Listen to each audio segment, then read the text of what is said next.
यश्चाधितिष्ठति स्वर्यस्य च केवलं तस्मै ज्येष्ठाय ब्रह्मणे नमः। तस्मै ज्येष्ठाय ब्रह्मणे नमः। ॐ शान्ति शान्ति शान्ति। This call is now being recorded. This call is now అధ్యాత్మ సత్సంగానికి వచ్చేసినటువంటి వారందరికీ నమస్తే, స్వాగతం, సుస్వాగతం. ఓం నమస్తాచార్య సర్వేభ్యో నమః. నమస్తే.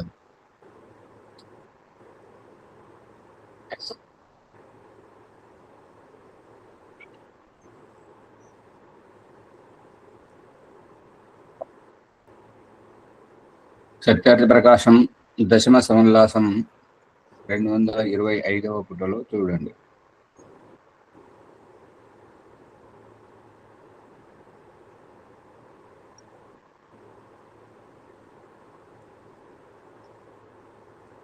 ఏలయనగా ఇంద్రియములను విషయాసక్తి యందు అధర్మమునందు నడుపుట వలన మనుష్యుడు నిశ్చయముగా దోషియగును.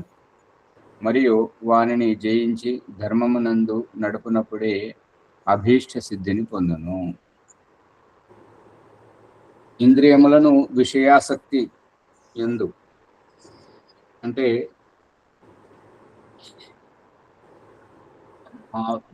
ఎవరి అభిష్టానుసారంగా ఎవరి ప్రవర్తన ఎలా ఉంటుందో, అది మంచిదో చెడుదో తెలియకుండా కూడా ఆధ్యాత్మికములో ప్రవేశించి ఆ ప్రవర్తనను మార్చుకోకుండా అలాగే కొనసాగించడం, అదే తప్పుడు పనులు చేయడం, అధర్మము చేయడం, దానివల్ల వాళ్ళు దోషులుగా పరిగణించబడుతుంటారు.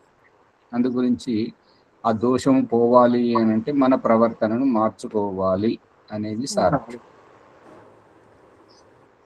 మరియు ఆ యొక్క ఇంద్రియములను జయించి, అంటే ఇంద్రియములు జయించడం అంటే వశీకరించుకొని నియంత్రణలో ఉంచుకొని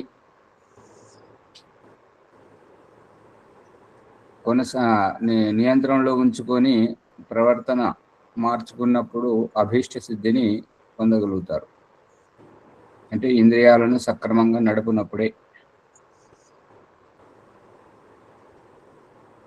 వారు ఎలా కావాలనుకుంటే ఆ రకంగా అవుతుంటారు. ఇంధనములను నేతిని చేయుట చేత అగ్ని వర్ధిల్లునట్లే కామముల ఉపయోగించుట వలన కామమెన్నడు శాంతింపదు. అగ్నిహోత్రం చేస్తున్నప్పుడు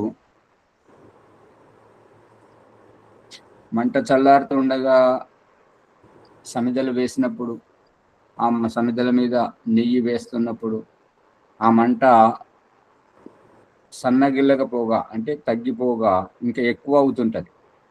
సమిధల చేత నెయ్యి చేత మంట ఎక్కువ అవుతుంటుంది. అందుకని కామములను ఉపయోగించటం వలన, కామములు అంటే ఒకటేమో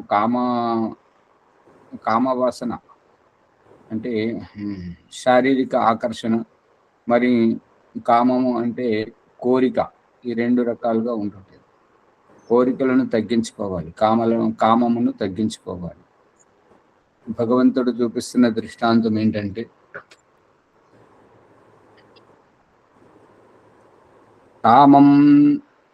కామానికి భార్యను ఒక్కావిడనే చూపిస్తున్నాడు. మరి తల్లిని, చెల్లిని, కూతురుని, అమ్మమ్మను, బంధువులను, వీళ్ళను ఎక్కువ మందిని చూపిస్తుంది.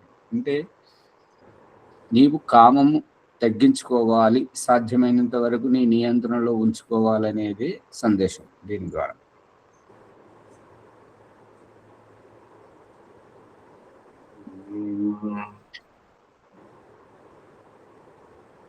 కావున మనుష్యుడు విషయాసక్తుడు ఎన్నడూను కాకూడదు. జితేంద్రియుడు కాని పురుషుడు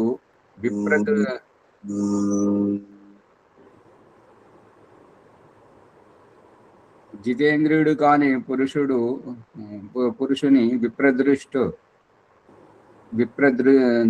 విప్రదుష్టుడందుడు. జితేంద్రుడు అంటే ఇంద్రియాలు నియంత్రణలో లేకుండా ఈ యొక్క విషయ వాసన ఏదైనా ఎప్పుడైనా సమయం సందర్భం ఉచితం అనుచితం అని ఏది ఎరగకుండా ప్రవర్తించినటువంటి వ్యక్తిని విప్రదుష్టుడు అంటారు. వాని వేద జ్ఞానము కానీ, త్యాగము కానీ, యజ్ఞము కానీ, నియములు కానీ, ధర్మాచరణము కానీ సిద్ధి పొందవు. అంటే ఎన్ని నీతులు చెప్పినా, ఎన్ని శాస్త్రాలు చదివినా ఆచరణ లేకపోతే అతనికి గౌరవం ఉండదు, మరియు సిద్ధిని లభించదు. అందుకని మనం వేదం చదివి వేదం అనుసారంగా నడుచుకోవాలి. యజ్ఞోపవీతం వేసుకొని యజ్ఞోపవీతం అనుసారంగా నడుచుకోవాలి. అంటే ప్రవర్తనను మార్చుకోవాలి. ప్రవర్తనను మార్చుకున్నప్పుడే మనం చదివింది సార్థకము, మన యజ్ఞోపవీత నియమము సార్థకము, మన బొట్టు పెట్టుకోవడము, పంచెగట్టుకోవడం ఇవన్నీ సార్థకం. చెప్పిన మాటకు కట్టుబడాలి. మాట జబదాటకూడదు, అబద్ధాలు ఆడకూడదు, అవసరం లేని ఖర్చులు చేసి అప్పుల పాలు కావద్దు. ఇవన్నీ ధర్మాచరణకు చెందినటువంటి విషయాలు. నియంత్రణలో ఉండాలి. తక్కువగా మాట్లాడాలి, ఎక్కువగా పనితనాన్ని చూపించాలి. మన దూరదృష్టి, ముందు చూపు ప్రతిదీ ఎదుటి వారికి కనిపించాలి. కానీ చేసేది తక్కువ, చెప్పేటి గొప్పలు ఎక్కువ. ఇతరుల వస్తువులను వాడుకొని వాళ్ళకు కూడా ఉపయోగపడకుండా తయారు చేయడం ఇదంతా మూర్ఖత్వం. ఆ ప్రవర్తనను మార్చుకోవాలి. ప్రవర్తన ఎప్పుడైతే మారుతుంటుంటుందో తద్వారా మన ధర్మాచరణం అనేటువంటిది సిద్ధిస్తుంటది. ఇవన్నీ జితేంద్రియులైనటువంటి ధార్మికునకు సిద్ధములగును. ఎవరైతే ఇంద్రియాలను నియంత్రణలో ఉంచుకుంటారో అటువంటి వారికి సిద్ధిస్తుంటాయి. కావున పంచ జ్ఞానేంద్రియములను, పంచ కర్మేంద్రియములను, 11వ మనస్సును తన వశమున ఉంచుకొని యుక్తాహార విహార రూపయోగముతో శరీరమును రక్షించుకొనుచు సర్వార్థములను సిద్ధము చేసుకొనగలిగిను. పంచ జ్ఞానేంద్రియములు, పంచ కర్మేంద్రియాలు మనస్సును తన వశమందుంచుకోవాలి. అంటే తన ఇష్టము లేకుండా కన్ను రూపాన్ని, చెవి శబ్దాన్ని, ముక్కు వాసనను, వాగింద్రియము కఠోర శబ్దాలతో ఎదుటి వారి మనసును నొప్పించడము వంటి ఆ యొక్క విషయాలు మన స్వీకృతి లేకుండా జరగకూడదు, మనకు తెలియకుండా జరగకూడదు. అంటే తక్కువగా మాట్లాడాలి, ఎక్కువ పనితనం చూపెట్టాలి. అందుకనే భగవంతుడు చూపిస్తున్న దృష్టాంతం ఏంటంటే సభ్య సంస్కారం కలిగినటువంటి పనితనము వచ్చినటువంటి వారు మాట్లాడారు. మాట్లాడేది ఎవరు అంటే చిల్లర బుద్ధి గలవారు, ఎందులో నైపుణ్యం లేనటువంటి వారు మాత్రమే ఎక్కువగా మాట్లాడతారు. గొడవల్లో కూడా బలవంతుడు తక్కువగా మాట్లాడతాడు, బలహీనులు ఎక్కువగా పరుష శబ్దాలతో దూకుడు స్వభావాన్ని చూపిస్తుంటారు. అందుకని బలహీనతనే ఎక్కువగా బహిర్గతం అవుతుంది. అందుకని మనము మన ఇంద్రియాలను నియంత్రణలో పెట్టుకొని మనము ధార్మికమైనటువంటి మన ఆచార వ్యవహారాన్ని ఇతరులకు మన నడవడి ద్వారా చూపించాలనేది సారాంశం. స్తుతిని విని హర్షమును, నిందను విని శోకమును, ఉత్తమ స్పర్శముచే సుఖమును, దుష్ట స్పర్శముచే దుఃఖమును, సుందర రూపమును చూచి ప్రసన్నతను, దుష్ట రూపమును చూచి అప్రసన్నతను, ఉత్తమ భోజనము చేసి ఆనందమును, నికృష్ట భోజనము చేసి దుఃఖమును, సుగంధమందు రుచిని, దుర్గంధమందు అరుచిని చెందని వాడే జితేంద్రుడనబడును. ప్రభాకర్ గారు, రాజమణమ్మ గారు, ఓం ప్రకాష్ అమ్మాజీ గారికి నేర్పించింది ఈ జితేంద్రియతనే. మురుగునీటి కాలువ దాటుతూ ముక్కు మూసుకోవడం దేనికి? మూసుకునే దగ్గర, మురుగు దగ్గరే ఉంటే మూసుకోవాల్సి వస్తుంది. మురుగుకు అతీతంగా ఉండాలి, సుఖదుఖాలకు అతీతంగా ఉండాలి, సాక్షిభూతంగా ఉండడమే ఇంద్రియ నిగ్రహము, ఇంద్రియ జయత. ప్రభాకర్ గారు, మురుగును దాటేసి ముందుకు వెళ్ళిపోవాలని. దాటేయడం కాదు, దాటినా దాటకపోయినా ఆ మురుగు మనల్ని ప్రభావితం చేయకూడదు.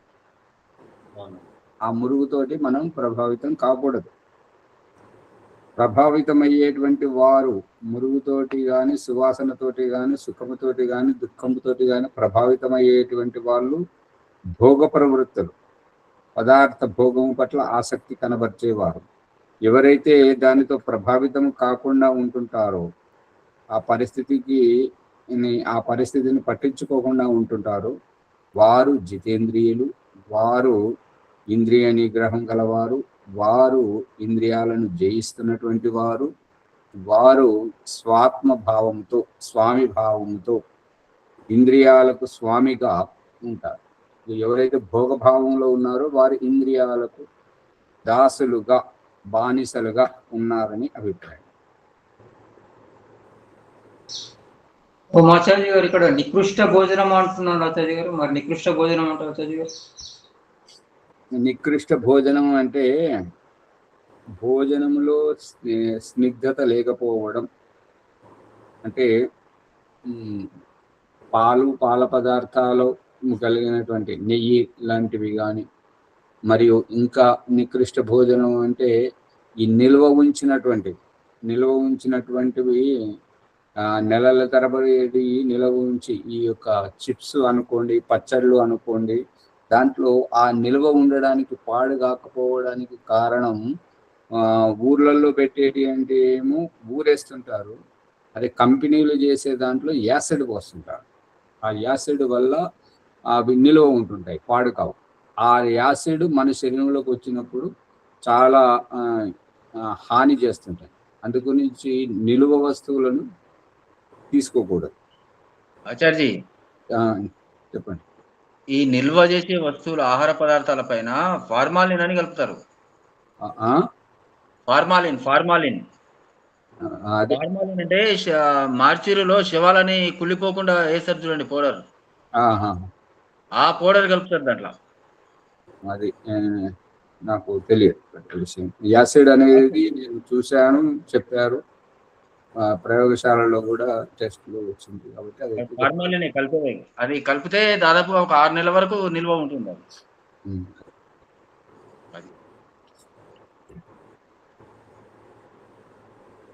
ఓం ఆచార్య గారు, ఇక్కడ శుష్క భోజనం అంటే అది పాలు పెరుగు లేకుండా తిన్న భోజనం కూడా మనము ఎటువంటి బాధపడకుండా నిగ్రహంగా ఉండడం అని ఆచార్య గారు. ఆధ్యాత్మికంలో ఉండే వారికి శుష్క భోజనం వర్జితం, చేయకూడదు. అందుకని ఈ స్నిగ్ధత అనేది తప్పనిసరి. ఇప్పుడు ఈ తాలింపు వేసేది దాని గురించే, ఆరోగ్యం గురించి. ఏమీ లేకపోయినా కనీసం తాలింపు వేయడంలో ఆ స్నిగ్ధత ఏదైతే ఉందో అది కొంతవరకు మేలు చేస్తుంది. ఆధ్యాత్మికంలో ఉన్నటువంటి వారికి ఇంకా అది సరిపోదు, అతిరిక్తంగా వాడాలి అనేది పాలు, పెరుగు, మజ్జిగ, ఈ నెయ్యి, మీగడ, వెన్న, ఇవన్నీ వాడకం దాని గురించి.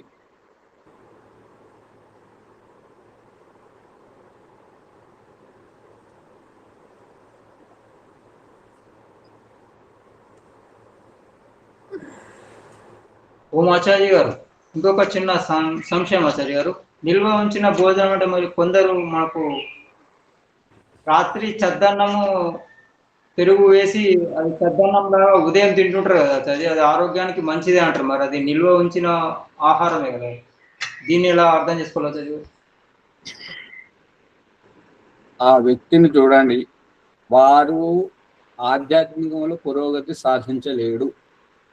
వారి తామసిక ప్రవృత్తి అంటే ఉంటాడు అంతవరకే. అతనిలో ఇప్పుడు ఇదేంటంటే ఉవ్వెత్తున లేసేటువంటి ఉర్వారుకం అంటే పుచ్చపండు ఎట్లయితే సువాసనను వెదజల్లుతుంటుందో అటువంటిది ఆహారము వేడిగా ఉన్నప్పుడే సేవించడము ఆరోగ్య నియమాలకు అనుసారంగా వాడాలి. ఇక నిలువబెట్టినటువంటిది సద్దన్నము తినడము అది తామసికానికి. అందుకనే మన భారతీయ ఆహారంలో సద్దన్నమును దాదాపుగా తినరు.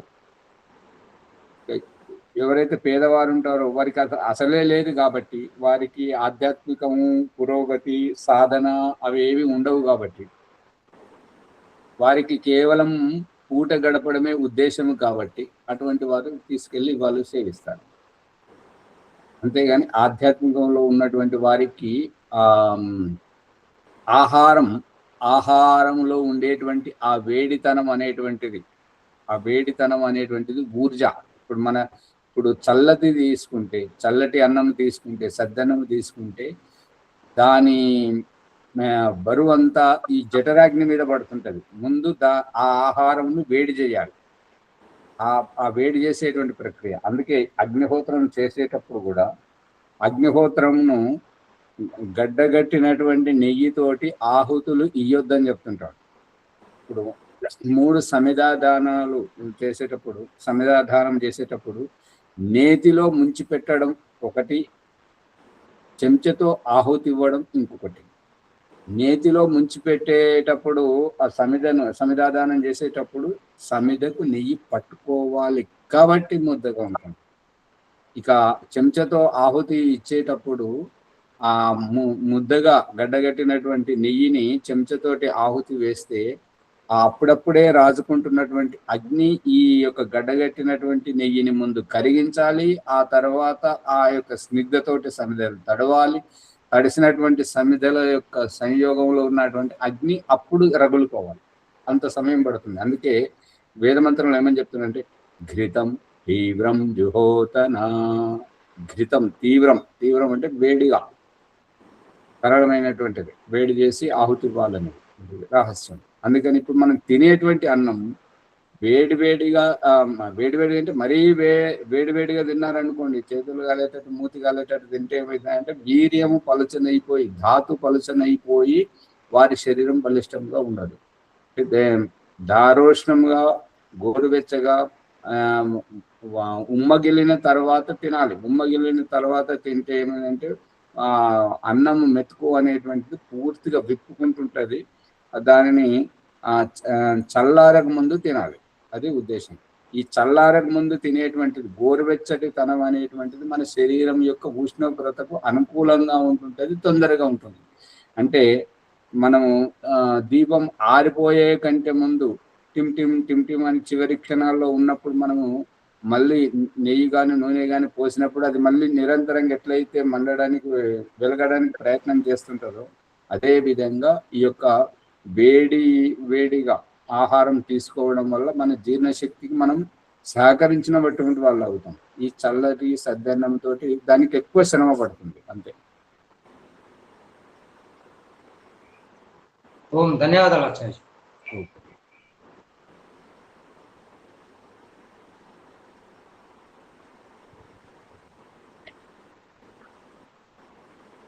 అడగని వారికి అన్యాయంతో, కపటముతో అడుగువారిని ఉత్తరమియ్యకూడదు. అడగని వారిని అన్యాయంతో, కపటంతో కానీ వారికి మాట్లాడడం, మన స్వార్థాన్ని చూసుకోవడం అది సరైనటువంటిది కాదు. మరి అడుగు వారికి ఎవరైతే మనల్ని ఇట్లయితే ఎట్లా, ఇది ఈ రకంగా ఎట్లా, దాని గురించి చెప్పండి అని ఇట్లా అడుగు వారికి ఉత్తరం ఇవ్వకూడదు. అడుగుతున్నారు కదా అని చెప్పేసి ఉత్తరం ఇవ్వకూడదు. ఎందుకు ఉత్తరం ఇవ్వకూడదు అని అంటే ఆ ఎదుటి వ్యక్తిని మనం చూడాలి. అతని ఉద్దేశము మనల్ని పరీక్షించడానికా లేదంటే నీకేమొస్తుందని నీ మనల్ని చులకన చేయడానిక, లేదంటే తాను తెలుసుకొని జ్ఞానవంతుడు అవ్వడానిక, అది తెలుసుకొని ఆ ఎదుటి వారి పాత్రను తెలుసుకొని సమాధానం ఇవ్వాలి. బుద్ధిమంతుడు వారి ఎదుట జడుని వలె ఉండవలేను, అంటే మౌనంగా ఉండాలి, ఎక్కువగా మాట్లాడకూడదు. నిష్కపటులు జిజ్ఞాసువులు అయిన వారికి అడగకయే ఉపదేశింపవలేను. జిజ్ఞాసువులు, ఇప్పుడు ఈ ఆన్లైన్లో ఓంప్రకాష్ వద్దకు వస్తున్నటువంటిది చాలా వరకు కుతూహలంతో వస్తున్నారే కానీ పరీక్షించాలని ఇంకా ఈ రకంగా వస్తున్నట్టుగా ఏమీ కనిపించలేదు. అందుకే ఓంప్రకాష్ తెలిసినంత వరకు దాపరికం లేకుండా ఉన్నదిన్నట్టుగా చెప్పడానికి ప్రయత్నిస్తున్నాడు అని అనిపిస్తుంది. మీకు ఏదైనా దాపరికం చేస్తున్నట్టు అనిపిస్తుందా? స్పష్టత లేకుండా చెప్తున్నాడా? లేదా అలా చెప్తలేరు. తెలియని విషయాలను, అడగని విషయాలను కూడా చెప్పడానికి ప్రయత్నిస్తున్నాడు. అదే అన్నమాట జిజ్ఞాసు వారి పాత్రతను చూసి.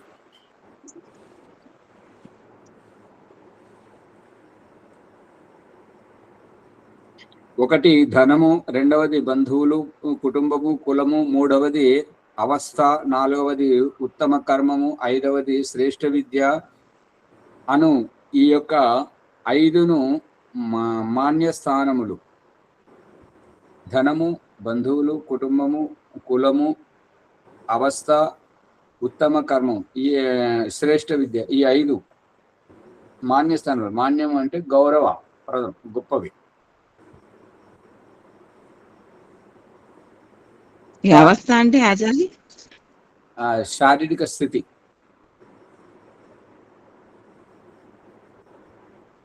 కానీ ధనము కంటే ఉత్తములు. ఇక్కడ కులము అని ఎందుకు రాశారు ఆచార్య గారు? కులము అంటే ప్రత్యేకత. ఇప్పుడు మా దేవుడు చూపిస్తున్న దృష్టాంతం ఏంటంటే, చేతికున్న 5 వేళ్ళు అన్ని వేళ్ళే, కానీ ఏ వేల ప్రత్యేకత ఆ వేలుదే. ఈ కులము అనేటువంటిది ఈ యొక్క కుల వృత్తులతోటి ఎవరి ప్రత్యేకత వారిదే. ఎరికల వాళ్ళు చాకలి వాళ్ళు కాలేరు, చాకలి వాళ్ళు కుమ్మరి వాళ్ళు కాలేరు, కుమ్మరి వాళ్ళు వడ్రంగి కాలేరు. ఎవరి కుల వృత్తి వారిదే, ఎవరి ప్రత్యేకత వారిది.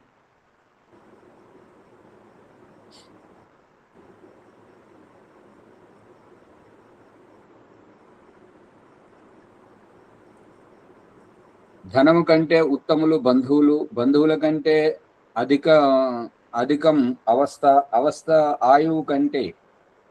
ఆయువు కంటే శ్రేష్టము కర్మము, కర్మము కంటే పవిత్రులు విద్యావంతులు, ఇట్లు ఉత్తరోత్తరము అధిక మాననీయులు. మాననీయులు అంటే గౌరవాన్ని పొందేటువంటి వారు ఉత్తమోత్తమంగా. ఏలయనగా 100 ఏండ్లు వయస్సు కలవాడైనను విద్యా విజ్ఞాన రహితుడేని బాలకుడనబడను.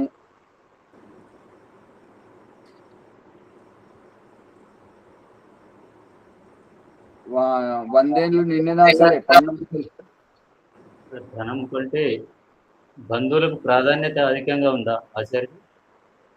అంతే కదా. ఇప్పుడు బంధుత్వం అనేటువంటిది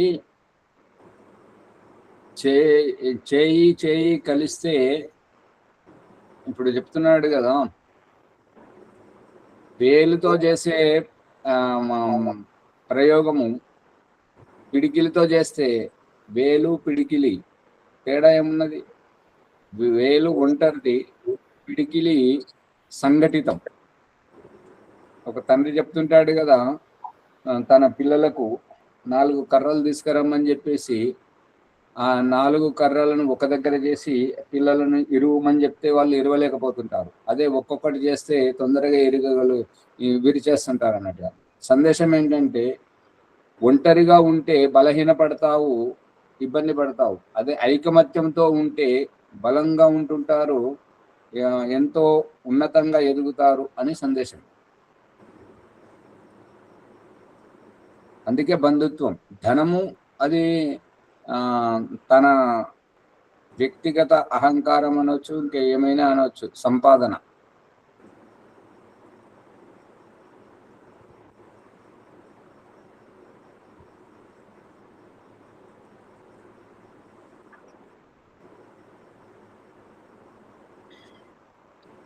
అది ఒక శ్లోకం ఉంది కదా,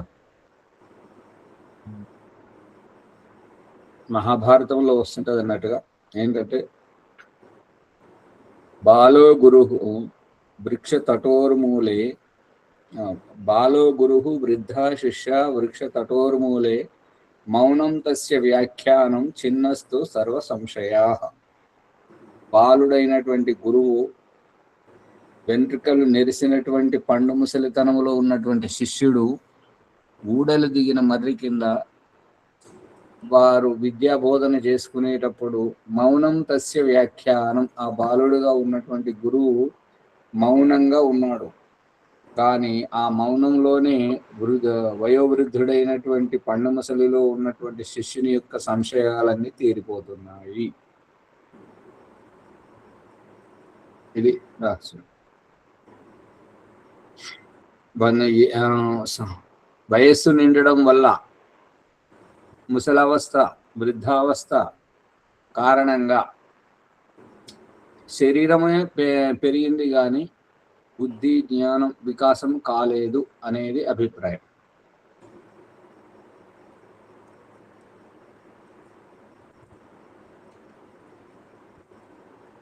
విజ్ఞానులను ఇచ్చువాడు, విజ్ఞానములను ఇచ్చువాడు, బోధించువాడు, తెలియజేయవాడు, ఉపదేశించువాడు బాలుడైనను వృద్ధుడని అంగీకరింపవలయును.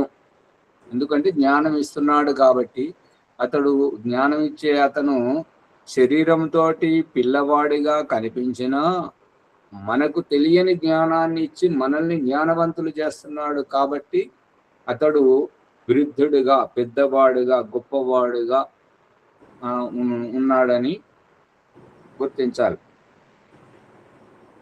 వృద్ధుడని అంగీకరింపవలెను.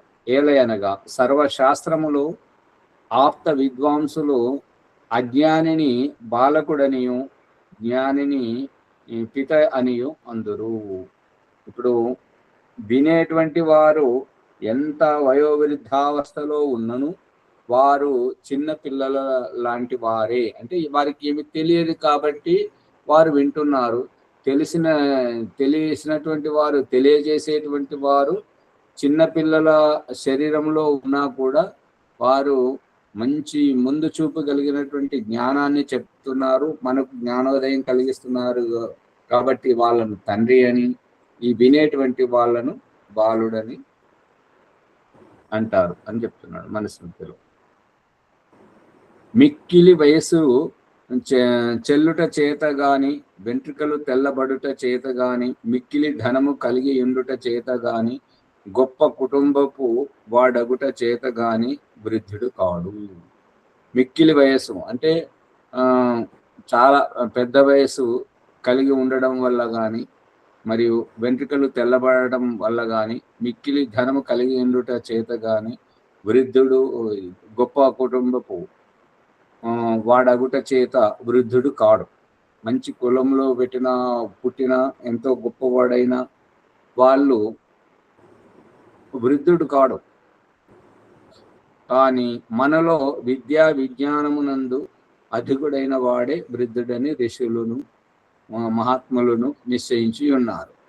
అంటే జ్ఞానం ఉన్నవారే పెద్దవారు అనేది సందేశం.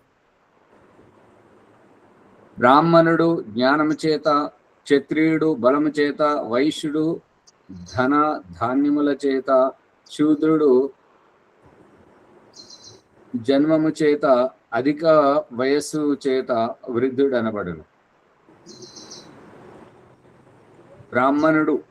బ్రాహ్మణుడు అంటే బ్రహ్మతత్వం తెలిసినటువంటి వాడు. క్షత్రియుడు శారీరక బలం కలిగి దృఢ శరీరం కలిగినటువంటి వాడు. వైశ్యుడు ధన ధాన్యముల చేత, శూద్రుడు జన్మము చేత అంటే జన్మన జాయతే శూద్ర సంస్కారా ద్విజ ఉచ్యతే. కేవలం శరీరంతో పుట్టినంత మాత్రాన ఇప్పుడు ఆర్య సమాజంలో ఉన్నటువంటి పరమ దరిద్రం ఏంటంటే ఈ ఈ నీచ గుణం ఎప్పుడు పోతుందో తెలియదు. ఏమంటారంటే ఏదైనా యజ్ఞం కానీ సంస్కారం కానీ చెయ్యాలని అంటే అది వైదిక విద్వాంసుడు ఎంత గొప్ప విద్వాంసుడు వచ్చినా ఇతన్ని బ్రాహ్మణునిగా స్వీకరించాడు. వేదం చదువుతున్నా కూడా బ్రాహ్మణునిగా స్వీకరించాడు. అదే వాడు నీచ నికృష్టుడు గోచి పెట్టుకొని పంగనామాలు పెట్టుకొని వచ్చినంత మాత్రం వాళ్ళు బ్రాహ్మణులు అని చెప్పేసి వారికి వాళ్ళకు ప్రాముఖ్యత ఇస్తుంటారు అన్నట్టు.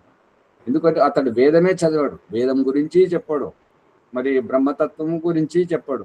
కేవలం ఎంతసేపు సత్యనారాయణ వ్రత కథ, నువ్వు ఈ పూజ చేస్తే నీకు ఇలా అవుతుంది అని చెప్పేసి మభ్యపెట్టి అతన్ని వారికి బ్రాహ్మలు అనేటువంటి దాంతో వాళ్ళు భ్రమలో ఉంటారు. ఇంకా ఇతరులను కూడా భ్రమింపజేస్తుంటారు. అంటే అవి పూర్వజన్మ సంస్కారాలు.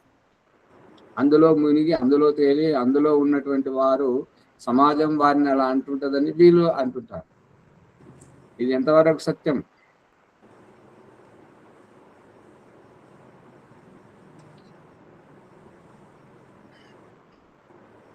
వీళ్ళు ఆచార్జీ బ్రాహ్మణ కులంలో పుట్టినందుకే వాళ్ళకు అట్లా విలువిస్తారు, వేదం చదవకున్నా సరే. అమ్మగారు ఇక్కడ చెప్తున్నాడు, మనుస్మృతి వ్యాఖ్యానం చేస్తున్నాడు దయానంద. ఇక్కడ వ్యవహారం చెప్తున్నా ఆచార్జీ, నేను బ్రాహ్మణ కులంలో పుట్టిన ఆ వ్యవహారం గురించేనమ్మగారు. ఆ వ్యవహారంలోనే వేదము చదివి వేదమే చెప్తున్నా, బ్రహ్మతత్వం గురించి చెప్తున్నా, ఆత్మ సాక్షాత్కారం పరమాత్మ సాక్షాత్కారంతో చెప్తున్నా వీరిని బ్రాహ్మణులని స్వీకరించరు. వాడు కేవలం వాళ్ళ కులంలో పుట్టిన వాతన్ని అంటుంటారు. అది తప్పు అని సందేశం. అవునాచార్య ప్రభాకర్ గారు పట్టుకుంటున్నారా లేదా?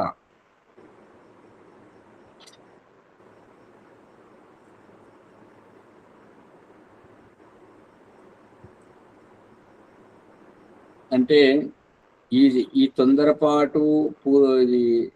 తొందరపాటుతనం ఏంటంటే శూద్రుని బ్రాహ్మణుని చేస్తుంది, బ్రాహ్మణుని శూద్రుని చేస్తుంది. రాజమణమ్మ గారు అర్థమైందా? భీమరావు గారు అర్థమవుతుందా సరే? పుష్పమ్మ గారు ఇది ఏంటంటే దీన్ని తెలియకుండా ఆచార్య అందరూ తెలియదు కదా, అందుకే బ్రాహ్మణుడు అని అంటుంటారు అంతే. ఇక ఆత్మహత్య చేసుకునే గుణాలు కొందరిలో ఉంటుంటాయి.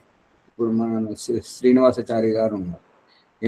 ఇలాంటి వాళ్ళు కొందరు ఏమంటారు అంటే తాము చేసేటువంటి వ్యవహారాన్ని గుర్తించకుండా ఇతరులలో చులకన చేసుకుంటారు. ఇక మనకు పని పాట లేదు కదా, ఏదో గతి లేకొచ్చారు. ఈ భావం శ్రీనివాసాచారి గారు, ఈ భావం పోవాలి. భగవంతుడి దృష్టిలో అందరూ ఉత్తములే. వారు సరైనటువంటి విధానంలో లేకపోవడం అది వారి బలహీనత తెలుసుకోవాలి. అంతేగాని గతి లేక వచ్చాము, గతి లేక బతుకుతున్నాము, ఈ భావం పోవాలి. ఇవి ఆత్మహత్య చేసుకునేటువంటివి. మనం భగవంతుడు మనకు వేదం ఇచ్చాడు, యజ్ఞం ఇచ్చాడు, సంధ్యోపాసన ఇచ్చాడు. మనం ఇంకా మీరైతే పౌరోహిత్యం కూడా చేస్తున్నారు. పౌరోహిత్యం చేయడం అంటే ధర్మగురువు స్థానంలో ఉండి ఇతరులను సంబోధించేవారు. కానీ వ్యక్తిగతంలో ఇటువంటి భావం ఉండడం అది సరైనటువంటిది కాదు. ఏ మూలాన మనకు ఈ అణగారిన భావాలు అనేటువంటివి రాకూడదు. మన చేత పౌరోహిత్యం చేయించుకునేవారు, మన చేత ధర్మోపదేశం గ్రహించేటువంటి వారు ఏ మూలన తొంగి చూసినా మనలో ఇటువంటి భావాలు కనబడకూడదు. ఉన్నత భావాలు ఉండాలి, ఉత్తమ ఆచార వ్యవహారం ఉండాలి.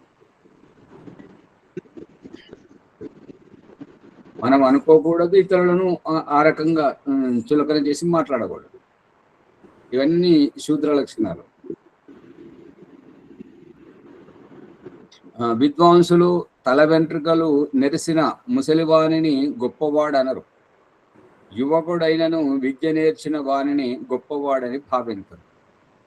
అంటే వయోవృద్ధుడైనంత మాత్రాన, చర్మం ముడతలు పడినంత మాత్రాన, వెంట్రుకలు తెల్లబడినంత మాత్రాన అతడు గొప్పవాడని కాదు.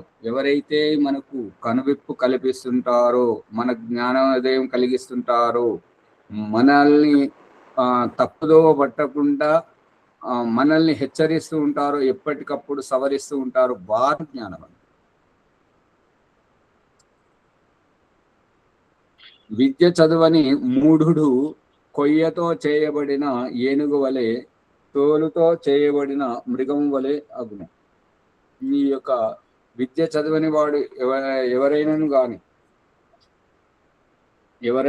ఇప్పుడు ఇక్కడ ఏంటంటే ఆశ్రమంలో జ్ఞాన తపోవనం అని వారు యోగానంద స్వామి గారు వారు ముందు చూపుతో అందరిని ప్రేరేపించాలని జ్ఞాన తపోవనం అని పెట్టారు. ఓం ప్రకాష్ వచ్చిన తర్వాత ఆ జ్ఞాన శబ్దాన్ని ఉద్దేశిస్తే వీళ్ళు విలవిలలాడిపోతున్నారు. ఎందుకు అనంటే జ్ఞానము అనేటువంటిది మట్టిలో, చెట్లలో, భవనాలలో, ఒక స్థలములో ఉండదు.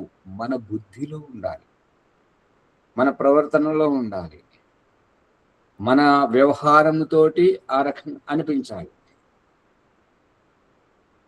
వెలుగుతుందా అమ్మగారు? అక్కడ ఉన్న వాళ్ళు జ్ఞానవంతులు అని అర్థమేమో అని ఆచార్య. అక్కడ ఆ వనంలో ఉన్న వాళ్ళు జ్ఞానవంతులు అని అమ్మగారు.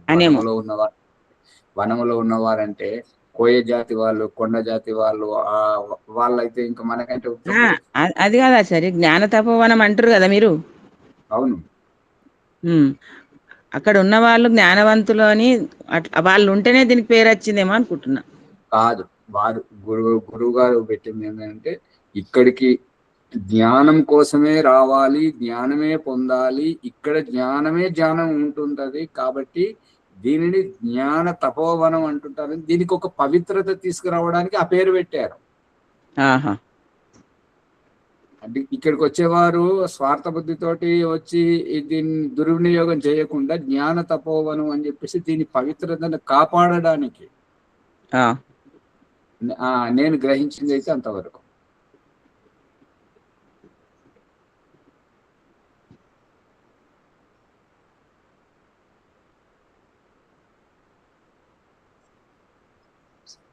కానీ విద్య చదవని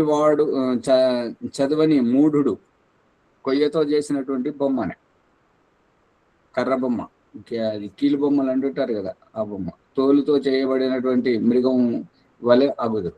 అట్టి అవిద్వాంసుడైన మనుష్యుడు జగత్తున నామమునకు మనుష్యుడు అనబడును. అంటే వేదమే చదవని, వేదం గురించే చెప్పని అతడు బ్రాహ్మణుడు ఎలా అవుతాడు? అతడు తన బ్రాహ్మణత్వాన్ని నిరూపించుకోలేకపోతున్నాడు.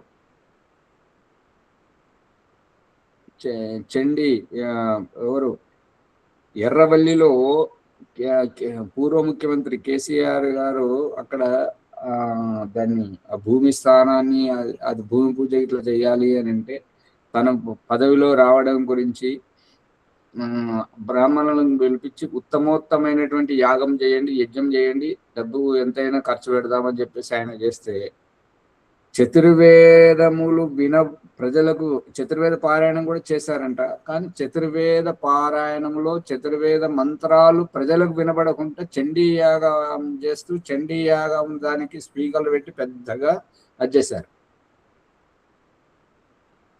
తెలుసా ఈ విషయము ఎవరికైనా? అవునాచార్య గారు. అవును. అక్కడ వాళ్ళ శూద్ర బుద్ధిని చాటుకున్నారే గాని బ్రాహ్మణత్వాన్ని నిరూపించుకోలేదు.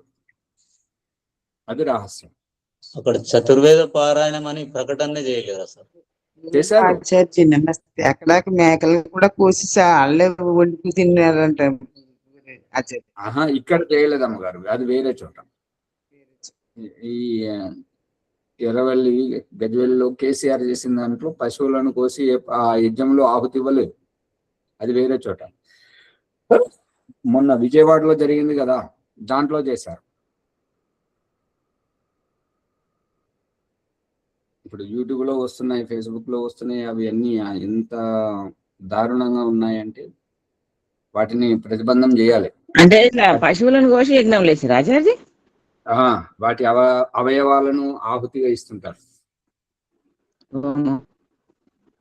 అంటే వారి ఉద్దేశం ఏంటంటే ఈ రకంగా చేయడం వల్ల అవి స్వర్గానికి పోతాయి అని. అంటే దయానంద సరస్వతి 11వ సమలాసంలో చెప్తున్నాడు ఏంటంటే, అంత మంచి విజ్ఞానాన్ని మీరు కనిపెట్టారు కదా, చావు బతుకుల మధ్య మీ అమ్మ నాన్న చస్తున్నారు కదా, మరి వారిని చంపి ఎందుకు ఆహుతి ఇవ్వలేకపోతున్నారు? వారికి వారిని స్వర్గంలో ఉండడం మీకు ఇష్టం లేదా అవును. అని ఆ విషయం ముందు వస్తున్నది.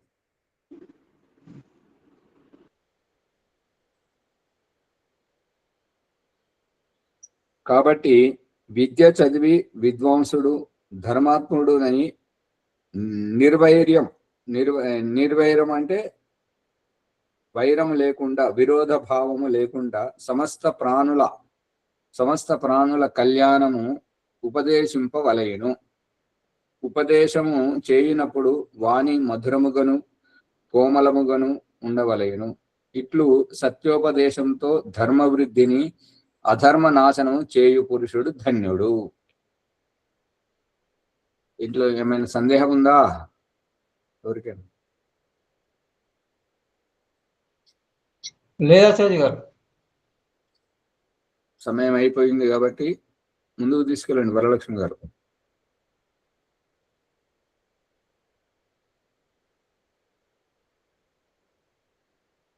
వారు లక్ష్మణ్ గారు, ప్రభాకర్ గారు, ఎవరో ఒకరు తీసుకెళ్ళండి, వారు నిద్రపోతున్నారు.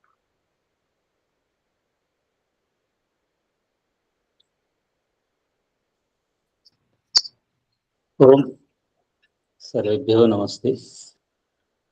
సత్యార్థ ప్రకాశం దశమ సమోల్లాసం నుండి ఈరోజు విషయాలు మనుష్య విశేష కర్తవ్యములు అనే విషయాలు ఎన్నో మనం నేర్చుకుంటున్నాం. ముఖ్యంగా ఇక్కడ ఆధ్యాత్మిక సాధనలో ఉండేవారు భోజనం ఎలా ఉండాలి అనే ముఖ్యమైన విషయాన్ని ఈరోజు ఎపిసోడ్లో తెలుసుకుందాం. జితేంద్రులై ఉండాలి అనేది, ధనం కంటే ఉత్తమం బంధువులు, వృద్ధుడు అనేవాడు ఎవరు అనే దానికి కూడా మనం లోతైన విషయాలు తెలుసుకున్నాం. జ్ఞానంలో అధికంగా ఉన్న బాలుడు కూడా జ్ఞానంలో వృద్ధుడే అని విషయాలు, ఇలాంటి ఎన్నో మన నిత్య జీవితంలో ఉపయోగపడే అనేకమైన జ్ఞానాన్ని విషయాలను తెలుసుకున్నాం. కాబట్టి ఈ జ్ఞానాన్ని అందరికీ అందించడానికై మనం ఎపిసోడ్ను లైక్ చేద్దాం, షేర్ చేద్దాం, సబ్స్క్రైబ్ చేసి గంట సింబల్ను నొక్కి ఈ జ్ఞానాన్ని అందరికీ అందించాలని కోరుచున్నాను. తర్వాత ఈ ఎపిసోడ్ని ఇంకా 1-2 సార్లు విని ఏమైనా సందేహాలు ఉంటే ప్రశ్న రూపంలో కామెంట్ బాక్స్లో రాసి అత్యధిక జ్ఞానాన్ని పొందగలరని కోరుచున్నాను. ఈ విషయాలన్నీ మనకెంత విపులంగా అర్థవంతంగా వివరించిన ఆచార్య గారికి ధన్యవాదములు. ఈనాటి వైదిక సంధ్య పుష్పమ్మ గారు చేయిస్తారు. శ్యామలయ్య గారు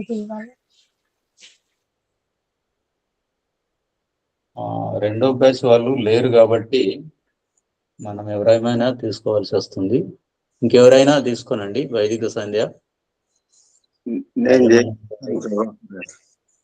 భీమరావు గారు కానీ తీసుకోనండి. చేయిస్తాను. సరే, వైదిక సంధ్య భీమరావు గారు చేయిస్తున్నారు.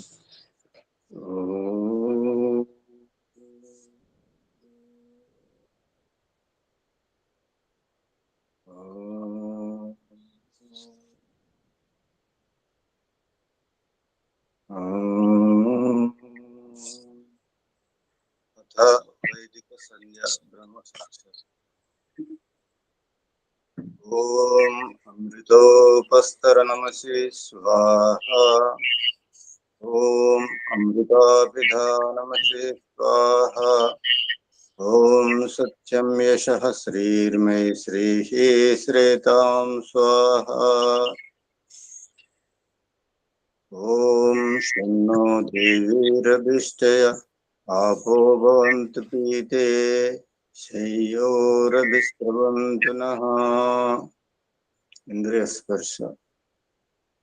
ओम वाक् वाक्, ओम प्राणः प्राणः, चक्षुः चक्षुः ॐ श्रोत्रं श्रोत्रम् ॐ नाभिः ॐ हृदयम् ॐ कण्ठः ॐ शिरः ॐ बाहुभ्यां यशो बलम् ॐ करतलकरपृष्ठे मार्जन मंत्रमुలు ॐ भूः पुनातु शिरसि ॐ भुवः पुनातु नेत्रयोः ॐ स्वः पुनातु कण्ठे ॐ महः पुनातु हृदये ॐ जनः पुनातु नाभ्याम् ॐ तपः पुनातु पादयोः ॐ सत्यं पुनातु पुनः शिरसि ॐ कं ब्रह्म पुनातु सर्वत्र प्राणायाम मंत्रములు ॐ भूः ॐ भुवः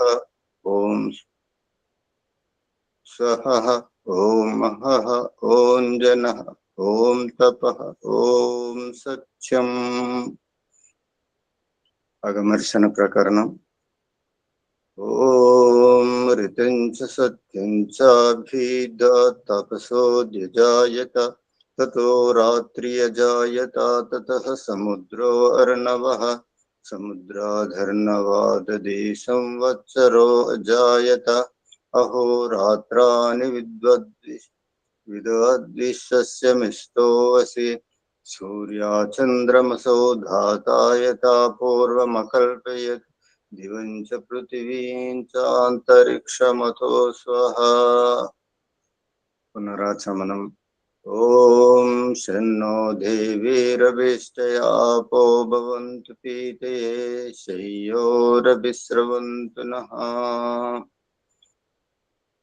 मनसा परिक्रम प्रकरणम् ॐ प्राचीदिगग्निरधिपतिरस्तो रक्षतादित्य इषवः तेभ्यो नमोऽधिपतिभ्यो नमो रक्षतृभ्यो नम ईशुभ्यो नमेभ्यो अस्तु योऽस्मान् द्वेष्टियं वयं दिस्वसंवोजम्बे दद्मः दक्षिणादिगिन्द्रोऽधिपतिस्थिरच्चिराजे रक्षता पितर इषवः तेभ्यो नमोऽधिपतिभ्यो नमो रक्षतृभ्यो नमेषुभ्यो नमेभ्योऽस्तु योऽस्मान् द्वेष्टियं वयं दिस्वसंवोजम्बे दद्मः प्रतीचीदिकुवरुणोऽधिपतिः पृदाको रक्षतान्नमिषवः तेभ्यो नमोऽधिपतिभ्यो नमो रक्षतृभ्यो नमेषुभ्यो नमेभ्योऽस्तु योऽस्मान् द्वेष्टियं वयं दिस्वसंवोजम्बे दद्मः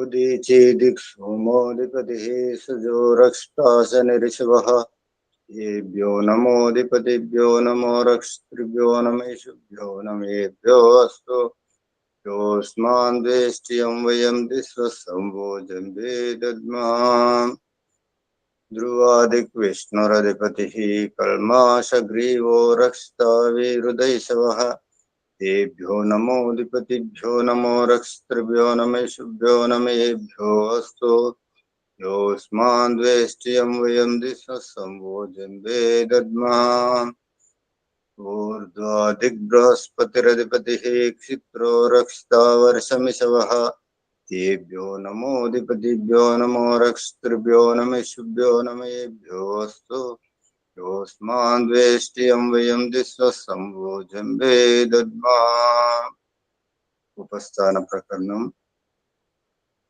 जातवेदसे सुनवामसो ममराति यतो निदहाति वेदः सनद जातवेदसे सुनवामसो ममराति यतो निदहाति वेदः सनः पर्षदति दुर्गानि विश्वा नावेव सिन्धु दुर्दत्याग्निः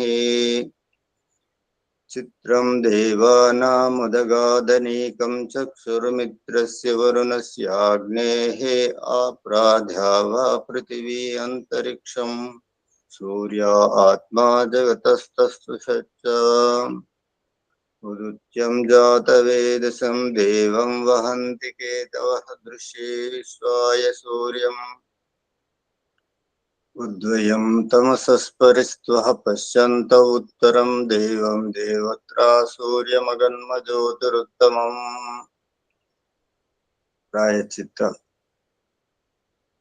प्रकरणम्।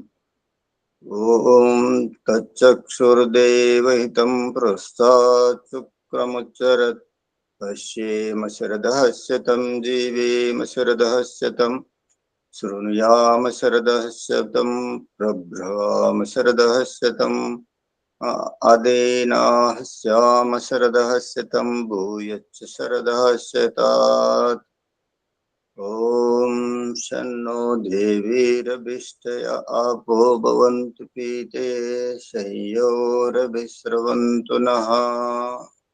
गायत्री महामंत्र।